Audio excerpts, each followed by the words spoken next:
WA's builders can't keep up with demand. Yeah, well, if you haven't heard the industry is up shit creek, you've been living under a rock, which might actually be the only option for those stuck in rental hell waiting for their homes to be built. BGC, one of the state's biggest builders, is so far behind it's now knocking back new business. Can't you see I'm busy? The company reckons this will help it finish the homes it's already committed to build. Which kind of makes sense.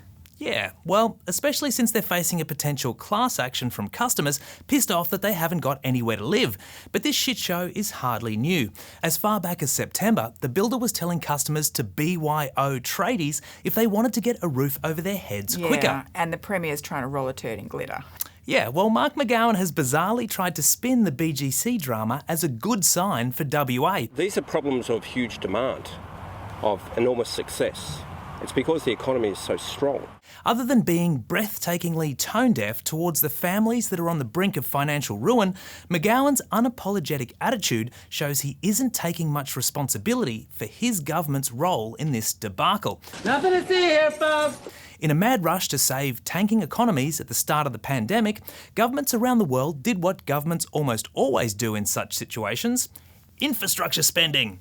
The Morrison government was no different, committing to a scheme in June 2020 that offered $25,000 grants to people building a new home. More than 130,000 applications were approved nationally, but instead of waiting to see the impact of one of the largest housing stimulus programs in Australian history, McGowan did this. And given both schemes had deadlines to start construction or you'd miss out on the cash, McGowan's grants were effectively like pouring fuel on a fire. Bird, baby, bird! Which WA builders were pretty happy to stoke. Exactly. Cash flow is important to any business, and for the construction industry, it's crucial to always have work in the pipeline to safeguard you from any potential downturns, like the lean years before the pandemic that saw the number of new builds in WA plummet to less than half of what they were in 2014. So when all these government grants started heating up the market, builders saw a chance to make hay while the sun shines and signed up new clients hand over fist.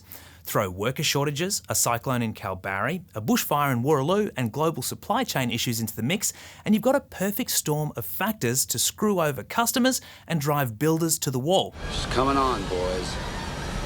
She's coming on strong. So what's the government going to do about it? Well, the worker shortage is the biggest issue right now, but never fear, Paul Papalia is on the case. Hey fellas, anyone want a job in Western Australia? Paps is in the UK on a mission to attract foreign workers to WA, which is currently attracting just 54% of the workers it did before the pandemic, which is the worst mark of any state and territory in Australia. Just like the Premier, Tourism Minister Roger Cook has also been stocking up in the glitter aisle at Red Dot. Cook was down at Scarborough today to spruik the extraordinary lifestyle that he says is enough to lure workers here. Who are going to need somewhere to live. Yes, but we'll figure out that later. Unsurprisingly, WA Liberal leader Libby Medham reckons the government is full of it. Medham says the Premier has his head in the sand and that the skilled migrants are bypassing WA for other states.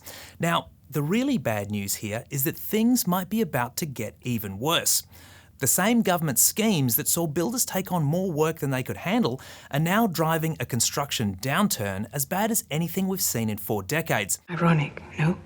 The stimulus packages helped fuel inflation, which made interest rates go up. And with the well-publicised issue around construction delays and cost blowouts, building a new home just isn't as appealing as it was when the state and federal governments were giving you 45 grand to do it. Well, we're not the only ones with housing problems. Yeah, Harry and Meghan finally got the boot.